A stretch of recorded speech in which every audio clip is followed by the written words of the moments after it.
지난 몇 주에 걸쳐서 느헤미야가 어떻게 예루살렘에 돌아와서 예루살렘 성벽을 건설하였는지 살펴보았습니다. 지난번 4장이나 또는 2장이나 이런 데를 보니까 느헤미야가 예루살렘 성벽을 건설하는 이 큰 역사를 두고 그 주변에 있는 사람들이 유대인들이 아니고 사마리아 사람들 또는 모압 사람들 그 주변에 있는 사람들이 계속해서 여러 가지 모양으로 공사를 방해하고 중단시키려고 노력을 많이 했습니다. 전에도 말씀드렸지만 하나님의 선한 사업을 하면은 항상 반대가 있게 마련입니다. 항상 문제와 장애물이 있게 마련입니다. 느헤미야도 그랬어요. 근데 그럼에도 불구하고 느헤미야가 리더십을 발휘해가지고 예루살렘 그 성벽을 쫙 이제 그 허물어진 것을 보수하며 그 많은 사람들이 합심해서 성벽을 다 보수했어요. 건설했어요. 마지막 문만 아직 달지 못한 그런 상황까지 간 겁니다. 보통 그 정도 되면은 반대하는 사람들이 이제 반대하는 거, 이제 더 해도 소용이 없구나. 포기할 텐데 포기를 안 하고 이제는 어떻게 공격을 하느냐. 느헤미야 그 지도자를 집중적으로 공격해가지고 느헤미야를 무너뜨리려고 하는 그런 내용이 오늘 읽은 본문 말씀에 나옵니다. 이제 공사를 거의 다 해가는데 문짝만 다르면 이제 완전히 되는데 또 공격을 하는 거예요. 그래서 오늘은 그 도비아를 의시해서 느헤미야의 대적자들이 어떻게 느헤미야를 공격했는지 그 공격을 받고 느헤미야는 어떻게 대처했는지 그걸 한번 우리 살펴보자는 겁니다. 그래서 이제 느헤미야 6장 1절에서 5절까지 4절까지 보면은 이제 그 제일 먼저 1절에서 4절의 핵심은 우리 한번 만나자. 느헤미야하고 만나자는 거예요. 오노 평지라는 곳에서 만나자. 아니, 남 열심히 지금 일하고 있고 성벽을 건설하는데 지금 하루가 급한데 그러지 말고 우리 한번 만나자. 오노 평지라는 데서 만나자. 라고 제안하는데 누가 한번 6장 1절을 한번 읽어보세요. 산발락과 도비아와 아라비아 사람 게셈과 그 나머지 우리의 대적이 내가 성을 건축하여 그 퇴락한 곳을 남기지 아니하였다 함을 들었는데 내가 아직 성문에 문짝을 달지 못한 때라. 조금 전에 제가 설명드린 대로 그렇습니다. 이제 완전히 성벽을 다 보수했다는 소식을 들었다는 거예요. 근데 아직 문짝을 달지 못했다. 근데 성벽이 아무리 잘 돼 있고 해도 문이 없으면은 소용이 없습니다. 왜? 그 문을 통해서 적군이 들어올 수도 있고 그렇기 때문에 그 안에 그 치안이 보장이 안 되는 거예요. 그런 상황에서 느헤미야에게 이제 얘기합니다. 2절 누구 읽어보세요? 산발락과 게셈이 내게 보내어 이르기를 오라 우리가 어느 평지의 한 촌에서 서로 만나자 하니 실상은 나를 해코자 합니다. 네. 2절에 보니까 산발락과 게셈이 내게 보내어 이르기를 오라. 우리가 온오평지에서 만나자. 근데 온오평지라는 것은 사마리아와 유대의 그 국경 지역입니다. 예. 그러니까 치안이 잘 보장이 안 되는 곳이에요. 그러니까 어찌 보면은 이 산발락과 이 사람들이 이때까지 막 방해를 하고 공격을 했는데 갑자기 이런 평화 제스처를 쓰는 걸 보니까 그동안 우리가 뭐 이렇게 했는데 우리 다 이제 풀고 한번 만나자. 아마 그런 의도에서 뭐 그런 어떤 분위기를 가지고 오라고 그런 거예요. 네. 어떻게 생각하면 그것도 좋은 얘기다. 왜? 그동안 막 반대하고 방해했는데 이제 방해 안 하고 대화를 하자니까 좋은 일 아니에요. 근데 왜 하필 온오평 거기서 만나자 그랬을까? 그 방어 태세도 안 돼 있고 한 그곳에서 그 다음 구절 보니까 이는 실상은 나를 해코자 합니다. 그러니까 느헤미야를 그리 유인해가지고 평화회담 한다고 그러면서 유인해가지고 뭐 죽이거나 포로로 잡거나 그러려고 했다는 거예요. 네. 그러면 여기서 그 온오 평지에서 만나자라고 이 제안을 한 그 산발락과 그 사람들에 대해서 그럼 느헤미야는 어떻게 대처를 했는지 2절 하반절 3절에 보니까 내가 곧 저희에게 사자들을 보내어 이르기를 내가 이제 큰 역사를 하니 내려가지 못하겠노라. 어찌하여 역사를 떠나 정지하게 하고 너희에게로 내려가겠냐 하매. 예. 그러니까 느헤미야가 그 말을 듣고 느헤미야는 기도의 사람입니다. 하나님 말씀을 열심히 읽고 묵상하고 또 아는 사람입니다. 느헤미야는 자기가 기도해가지고 그 기도의 응답을 받고 여기에 온 사람입니다. 그러니까 그 제안을 딱 듣고 이 사람들이 나를 해코지 하려고 합니다. 그런 discernment, 영어로 말하면 그런 어떤 그 지혜가 통찰력이 느헤미야에게는 있었던 겁니다. 그래서 그 느헤미야가 대답하기를 내가 지금 큰 역사를 하는데 어떻게 이것을 중단하고 너희를 만나러 가겠느냐. 아주 딱 잘라서 노를 분명하게 한 겁니다. 우리가 크리스천 라이프를 살면서 때로는요 우리의 대적자들이 참 평화의 어떤 그런 미소를 띠고 좋은 어떤 이런 것을 가지고 자 우리 그러지 말고 평화롭게 잘 해보자.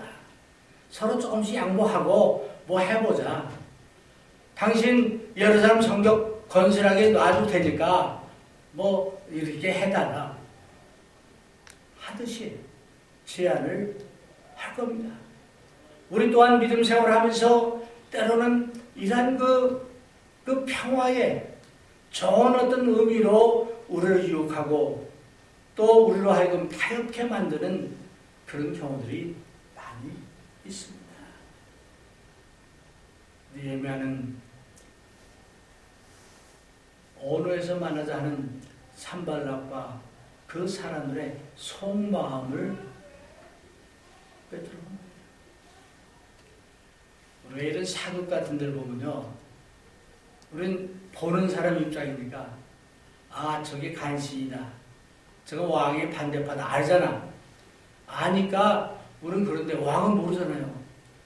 어떤 때는 왕이 자기의 반대편 사람들을 아주 좋은 말로 막 하니까 자기 편인 줄 알고 충신의 말은 듣지 않고 그 사람들의 말을 들어가지고 잘못 판단하고 잘못하는 것을 많이 봅니다. 왜 그렇습니까? 통찰력이 부족한 거죠. 네. 그래서 많은 경우 사람들이 외모로 판단할 때가 많죠. 내 눈앞에 보이는 것만 보고 판단할 때 많습니다. 느헤미야는 그렇지를 않았어요. 흔히 그 여러 사교, 잘못된 이 종교를 창시하거나 한 사람들은요, 되게 풍채가 좋아요. 아주 뭐 그럴듯하고 말도 잘하고, 그 사람들 그 외모를 보고 그 카리스마를 보고 따라갑니다. 그렇잖아요? 그래서 외양만 보고 잘못 판단하는 그런 잘못을 많은 사람들이 범합니다. 하나님께서 이스라엘의 참 2대 왕 다윗을 뽑을 때 사무엘을 보내잖아요. 그래가지고 다윗의 집에 보냈는데 그 다윗의 형제들이 많잖아요. 첫째 아들이 막 준수하고 키도 크고 뭐 그러니까 사무엘이 이 사람이다 생각을 했는데 아니야. 첫째 둘째 쫙 하다가 마지막 어디 아들이 더 없냐? 그러니까 그 아버지가 하나 있긴 있는데 저기 지금 들에 가서 목동으로 있습니다. 불러와라. 그때 사무엘상 거기 보면 하나님께서는 외양을 보지 않고 사무엘상 16장 7절에 외모를 보지 않고 중심을 보신다 라는 말이 있습니다. 여러분은 어떻습니까? 만약에 산발락과 이 사람들이 좋은 말로 느헤미야 고생 많이 해서 이제 다 거의 끝나가니까 좀 와서 2, 3일 좀 쉬어, 뭐 그런 내용으로 초청할 수도 있겠죠. 아니면 그동안은 우리가 잘못 판단해가지고 이제 이렇게 반대하고 그러는데 이제 뭐 우리 전 형제처럼 잘 지내자 라는 의도로 했는지도 모르겠습니다. 그런데 느헤미야는 외모로 보지 않고 그 겉에 나타나는 것만 보지 않고 중심을 본 겁니다. 전애들이 나를 해치려고 합니다. 그래서 느헤미야는 단호하게 나는 못 간다. 내 할 일을 계속 한다. Keep on doing. 네? 그게 중요합니다. 여러분이나 저에게 필요한 게 뭐냐. 우리가 어떤 주의 일을 하면서 또는 믿음 생활을 하면서 또는 뭐 일상 생활을 하면서 여러 가지 다른 것들이 자꾸 생깁니다. 그래서 이렇게 가야 하는데 옆에서 뭐 이리 가야 하나? 또 이쪽으로 가야 하나? 그렇게 방어하는 사람들이 많이 있습니다. 믿음 생활에서. 그러나 느헤미야가 예루살렘에 돌아올 때 그런 분명한 하나님의 음성을 들었고 분명한 사명을 갖고 왔어요. 자기 할 일은 뭐예요? 성벽을 거쳐요. 그거 외에는 그러니까 단호하게 나는 갈 수가 없다. 내 이 중요한 일을 해야 한다. 자기가 하면 공사가 중단되는데 못 간다. 얘기한 거예요. 그랬더니 4절 보니까 저희가 4번이나 이같이 내게 보내되 나는 여전히 대답하였더니 이 말이 뭡니까? 똑같은 초청장을 4번이나 보냈다는 거예요. 그럼 초청장을 보낼 때 똑같은 말만 했겠습니까? 좀 다르게 느헤미야가 듣기 좋은 말로 또 덧붙여서 할 수 있겠죠. 오늘에서 만나자. 뭐 이런 이유로 인해서 만나자. 4번을 보냈는데 느헤미야의 답은 뭐예요? 한결같이? 너 나는 못 가겠노라. 내 이 큰 일을 놔두고 갈 수가 없다. 라고 얘기합니다. 여기서 느헤미야의 위대한 그 믿음을 볼 수 있고 그의 리더십을 우리가 보고 배울 수가 있습니다. 이제 그래서 그 다음에 이제 5절 보니까 첫 번째 이게 안 통하니까 그 다음에 어떤 거를 공격했냐. 그 다음에는 이제 다른 방법으로 공격을 하는데 어떻게 공격을 했냐? 거짓 소문과 모함으로 느헤미야를 공격했습니다. 옛날이나 지금이나 거짓 소문이 참 많습니다. 요즘 거짓 뉴스라고 그러죠. 언뜻 들으면 진짜 같죠. 근데 이상하게 거짓 뉴스가 더 진짜 뉴스보다 판을 치고 진짜 같이 들릴 때가 많습니다.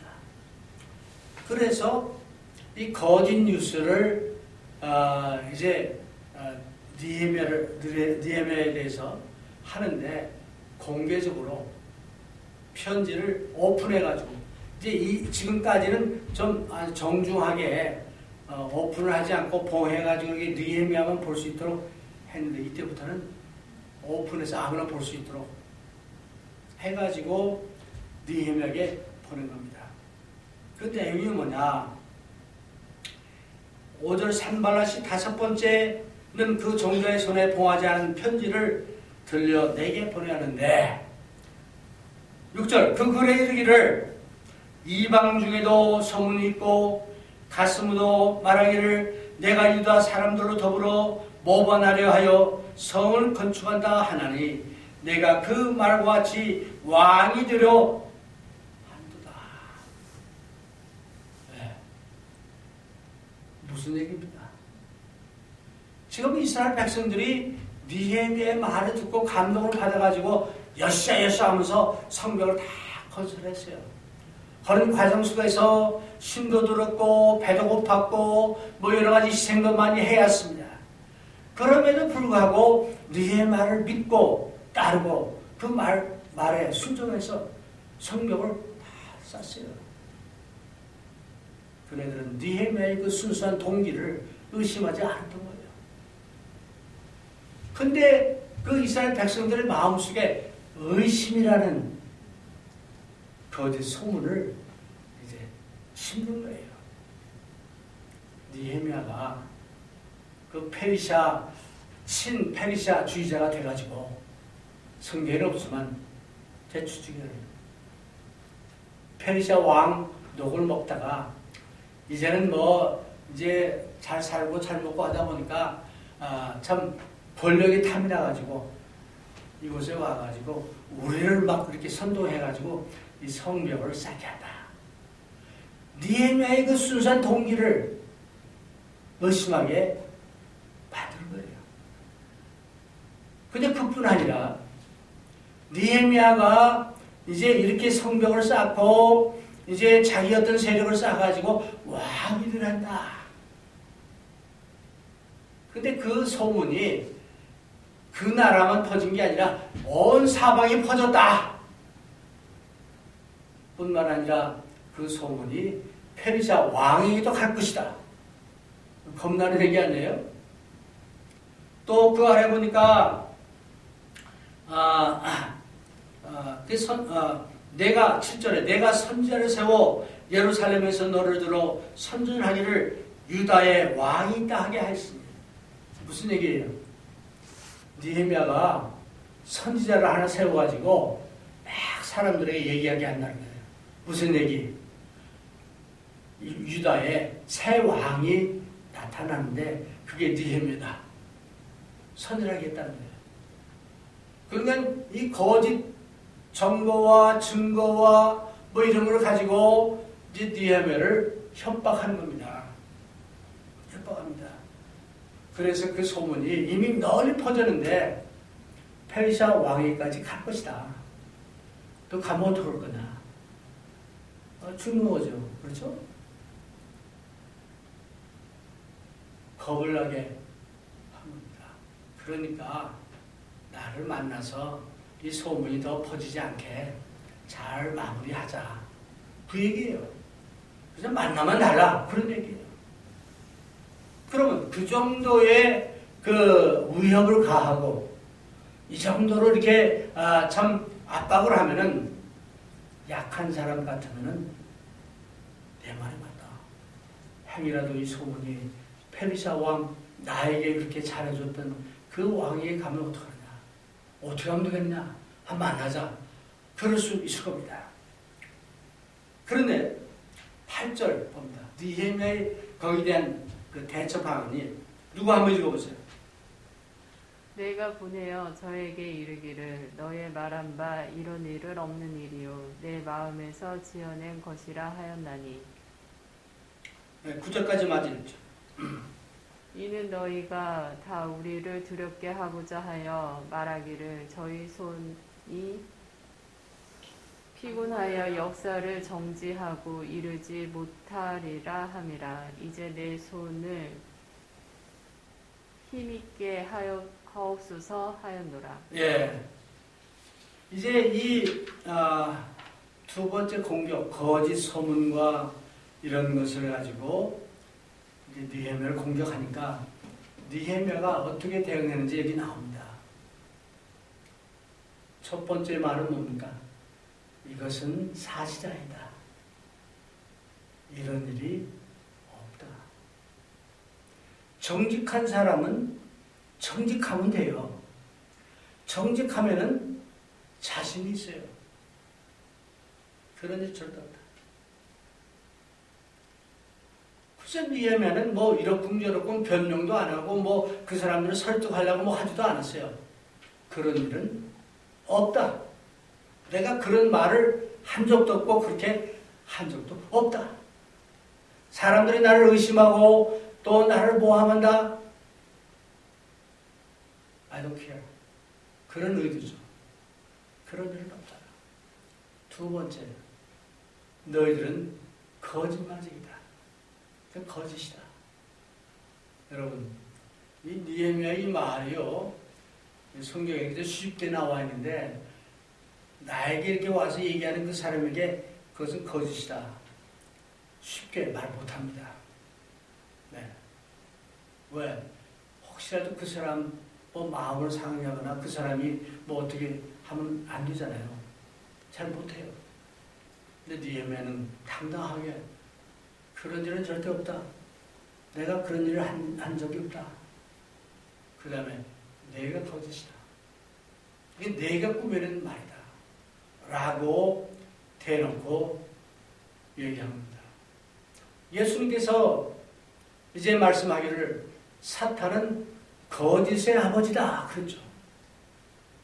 근데 그 사탄의 거짓들이 어떤 때는 참 우리 귀에 달고 정말 그게 맞는 것 같은 그렇게 들릴 수 있어요. 또 우리 주변에서 어떤 경우는 거짓으로 하는 그것이 더 진짜 같고 또 그것을 믿기를 원하는 그런 마음들이 많이 있습니다. 느헤미야는 내가 모반에서 왕이 되려 한다. No, 그런 줄 알다. 왕에게 알릴 것이다. 알려질 것이다. 할 수 없지. 왜? 이게 사실이 아닌가. 이런 자세죠. 그 다음에 선지자를 세워가지고 자기가 왕이 될 것을 선전했다. 나 그런 일 없다. 내가 만들어냈다. 라고 당당하게 느헤미야가 얘기를 합니다. 이제 이런 느헤미야를 공격한 이 사람들의 그 배후, 그 마음 자세가 뭐냐. 여기 느헤미야의 그 본문에 보니까 9절에 이는 저희가 다 우리를 두렵게 하고자 하여 두렵게 하려고 이런 말을 한다는 거예요.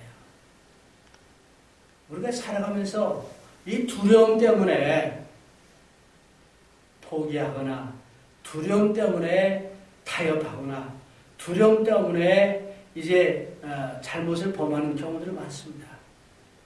느헤미야의 경우도 이런 그 참 두려움을 심어주고 공격을 할 때 거기서 아마 포기할 수도 있었는데 너 그건 사실이 아니고 그래서 내가 만들어낸 거짓말이다 라고 대놓고 얘기를 합니다. 크리스찬 라이프를 살아가면서 우리는 이제 믿음으로 살아야 하는데 믿음으로 산다는 건 뭐냐? 항상 하나님이 우리와 함께 하시고 하나님이 내 편이라는 것을 믿는 겁니다. 그 믿음이 있다면 두려움을 물리칠 수 있는 것입니다. 그래서 하나님께서 여호수아를 이제 가나안 땅에 보낼 때 제일 먼저 하신 말이 뭐예요? 여호수아서 1장 8절에 두려워 말라, 담대하라 라고 계속 말씀합니다. 어떻습니까? 여러분들을 두려워하게 하는 것은 지금 뭡니까? 그 두려움의 대상이 무엇이 됐든 간에 하나님이 함께하는 자, 오늘 설교 주제처럼 하나님이 함께하시고 하나님이 행하시는 그런 자들은 승리할 수 있다 라는 얘기입니다. 그래서 니에미야는 이제 거짓 그 뉴스와 또 모함에 대해서 당당하게 이제 대처하는 것을 봅니다. 여러분은 저나 다른 사람이 나를 어떻게 생각할까? 나는 정말 옳은 일을 하는 건데 이게 오해를 받으면 어떡할까? 내 순수한 동기를 인정해주지 않으면 어떡할까? 그런 생각을 많이 합니다. 목회자들도 마찬가지예요. 나는 정말 하나님을 위해서 더 하나님의 사업을 한다고 하는데 사람들이 판단할 때 저 사람 할 거 없으니까 먹고 살라고 또는 뭐 자기 어떤 무엇을 위해서 그런 그 순수한 동기를 오해할 수 있어요. 보통 우리가 얘기하는 평신도도 마찬가지입니다. 일반 이제 크리스찬들도 이제 그런 그 내 순수한 동기를 이해받지 못하고 오해할 때 막 화나고 분하고 뭐 그런 마음 들죠. 내가 왜 이것을 해야 돼? 라고 다 버리고 싶은 그런 유혹을 받을 수도 있습니다. 근데 이러면은 너 그 사실 아니야. 내가 거짓말이야. 내가 선지자를 뭐 내세워서 했다는 거, 나 그런 말 한 적 없어. 아주 단호하게 얘기하는 거예요. 그 다음에 세 번째로, 이 두 가지, 이게 안 통하니까, 이제 무슨 얘기를 했냐. 10절 한번 누구 읽어보세요? 이 후에 무헤다벨의 손자 블라야의 아들 스마야가 대문 불출하기로 내가 그 집에 가니 저가 이르기를 저희가 너를 죽이러 올 터이니 우리가 하나님의 전으로 가서 웨스 안에 있고 그 문을 닫자 저희가 필연 밤에 와서 너를 죽이리다 하기로. 네. 이제는 세 번째는 뭐냐. 거짓 선지자를 통해서 유혹하는 겁니다. 근데 거짓 선지자예요. 선지자는 뭐 하는 사람이냐? 하나님의 말씀을 대언하는 사람이에요. 그 선지자가 느헤미야를 위하는 것처럼 하면서 사실은 내가 들은 정보인데 저들이 너를 밤중에 와서 죽이려고 한다. 암살 정보를 주는 거예요. 죽으면 안 되지 않냐. 죽음이 하는 공사 다 중단해야 되지 않나. 가족도 생각해라, 뭐 누구도 생각해라, 뭐 좋은 말을 했겠죠. 여기는 없지만. 그럼 사는 방법이 하나 있는데 뭐라고 그랬어요? 자기하고 함께 성전 안에 들어가서 문을 걸어 잠그는 거고 그 안에 있으면은 하나님 너를 지켜줄 것이다. 솔깃한 얘기 아니에요? 어떻게 보면 안전할 것 같죠. 왜? 하나님의 성전 안에서 하나님이 지켜주신다 하니 또 선지자가 그렇게 말하니까 언뜻 들으면은 좋은 얘기입니다. 그런데 느헤미야가 그 말을 딱 듣고 느헤미야는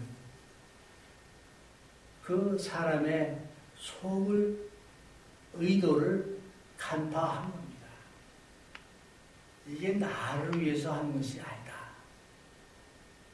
구체적인 증거로 이제 11절 보니까 느헤미야가 어떻게 말하느냐. 내가 이르기를 나 같은 자가 어찌 도망하며 나 같은 몸이면 누가 외소에 들어가서 생명을 보존하겠냐. 나는 들어가지 않겠노라 하고. 나 같은 사람이 왜 도망하겠느냐? 나 같은 사람이 성전 안에 들어가서 내 생명을 보존하려고 하겠느냐? 근데 이 말 속에는요, 여러 가지 의미가 있습니다. 첫째, 느헤미야가 이제 자신을 좀 낮춰서 나 같은 사람이 도망가봐야 뭐 어디까지 가겠냐, 그런 의미도 있을 수 있고, 여기서 나 같은 사람이 라는 얘기는 자기가 이곳에 온 것은 성벽 건설을 위해서 왔는데 건설하다가 죽임을 당하면 왜 도망하겠냐 라는 의도도 있을 수 있습니다. 근데 두 번째, 나 같은 사람이 왜 성전 안에 들어갔냐, 이 말은 성전 안에는요 제사장만 들어갈 수 있어요. 제사장 아닌 사람이 성전 안에 들어가면은 하나님의 진노를 받습니다. 제사장만 들어가서 제물도 바치고 할 수 있는 거예요. 느헤미야도 알고 이 선지자라는 사람도 잘 아는 얘기입니다. 그런데 이 선지자 하는 말은 이건 비상사태니까 내 목숨을 구해야 되지 않겠냐, 하나님도 이해하시지 않겠냐, 그런 의도가 숨어 있는 거예요. 네. 그래서 그 안에 들어가서 문을 걸어 잠그면 하나님이 지켜주지 않겠냐, 그런 얘기죠. 네너 하고 거절을 한 겁니다. 우리 구약 성경에 보면은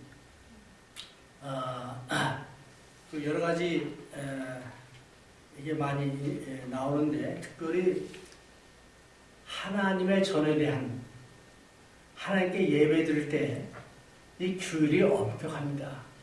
제사장이라도 잘못된 불을 하나님께 바치면 어떻게 돼요? 죽임을 당했죠. 아론의 아들도 죽었잖아요. 또 제사장 아닌 사람이 성전 안에 들어가면 큰일이 납니다. 유대 왕 중에 상당히 선한 왕이 있어요. 우시야 왕이라고 있었죠. 52년 동안이나 아주 좋은 일을 많이 했어요. 하나님도 잘 섬겼어요. 그런데 나라가 강해지고 나이가 들어가니까 교만한 마음이 드는 거예요. 그래서 어떻게 했느냐?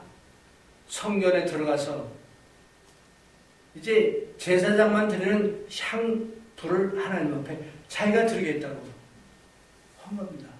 그러니까 그 대제사장이 놀래가지고 80명의 군사를 데리고 들어가서 막았어요. 그런데도 불구하고 하나님 앞에 향불을 드리려고 했다가 즉석에서 문둥병에 걸립니다. 그 우시야 왕은요 문둥병으로 죽어요. 문둥병자는 이게 성전에도 못 들어가고 뭐 같이 집에서도 못 살고 따로 유배돼서 사는 아주 그런 존재죠. 그 당시로 하나님의 법을 어기고 그렇게 된 거예요. 그런 걸 느헤미야도 알겠죠. 근데 성전에 들어와서 내 생명을 보존하고 그러지 않겠다 라고 여기서 느헤미야가 얘기합니다. 그러면서 그 뒤에 말이 13절에 저희가 뇌물을 준 까닭은 12절에 깨달은즉 저는 하나님을 보내신 바가 아니라 도비야와 산발라스에게 뇌물을 받고 내게 이런 예언을 하니라. 저희가 뇌물을 준 까닭은 나를 두렵게 하고 이렇게 함으로 범죄하게 하고 악한 말을 지어 나를 비방하려 함이니라. 그 의도를 얘기하는 겁니다. 이제 그렇게 한 것은 느헤미야에게 두려운 마음을 주게 하고 죽인다. 그걸 통해서 두 번째는 성전에 들어가면 안 되는데 들어가서 범죄하게 하고 범죄한 것을 가지고 사람들에게 선전해가지고 느헤미야를 공격하게 하기 위한 것이다. 느헤미야는 생각합니다. 네. 하나님의 말씀을 잘 알면은 스승보다 지혜가 더 승하다 그랬어요. 하나님 말씀을 우리가 열심히 읽고 묵상하면은 이런 지혜, 정말 이 사람의 마음을 볼 수 있는 이런 것까지 알게 된다. 옳게 판단하고 이제 옳고 그런 것을 판단할 수 있는 이런 능력을 주신다. 이런 것을 우리가 알 수 있습니다. 시간이 많이 지나서 그래서 이런 모든 이 방해를 다 받으면서 느헤미야가 15절에 보니까 성역사가 52일 만에 엘룰월 25일에 끝나매 이런 모든 방해 공작을 받아가면서 성벽 건설이 52일 만에 끝났어요. 엄청납니다. 느헤미야가요 예루살렘에 돌아가서 성벽 건설을 위해서 기도한 건 얼마예요? 넉 달이 걸렸어요. 근데 성벽을 진짜 건설한 그 일에는 52일, 2달이 안 걸렸어요. 한 번 시작했을 때 느헤미야는 계속 가고 또 가고 또 하고 그래서 52일 만에 성벽 건설을 마쳤다. 할렐루야. 느헤미야가 정말 위대한 리더였던 걸 알죠.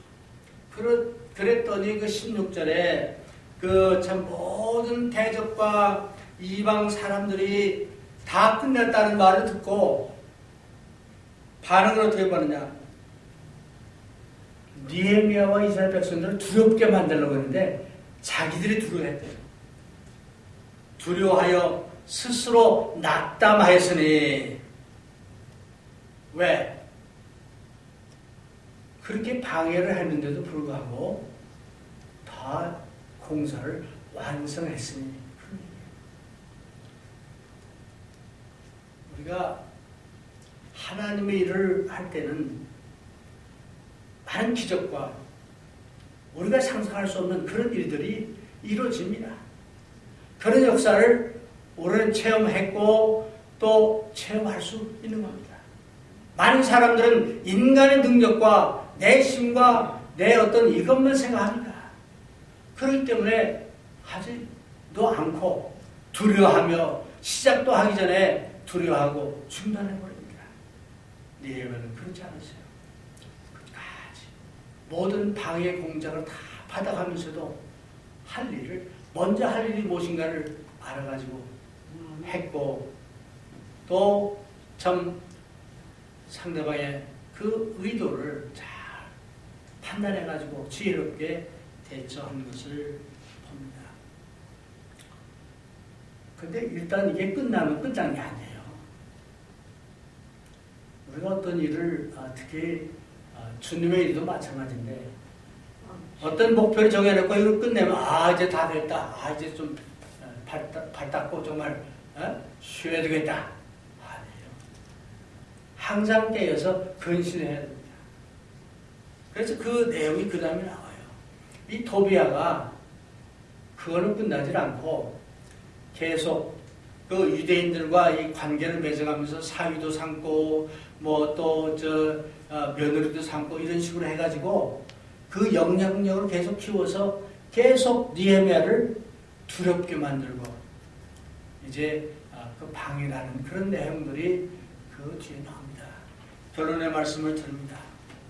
여러분이나 저나 우리는 믿음의 싸움을 끝까지 싸워야 합니다. 네. 그 믿음의 일을 하면서 때로는 어렵고 힘들고 고통스러울 때 있습니다. 외로울 때도 있습니다.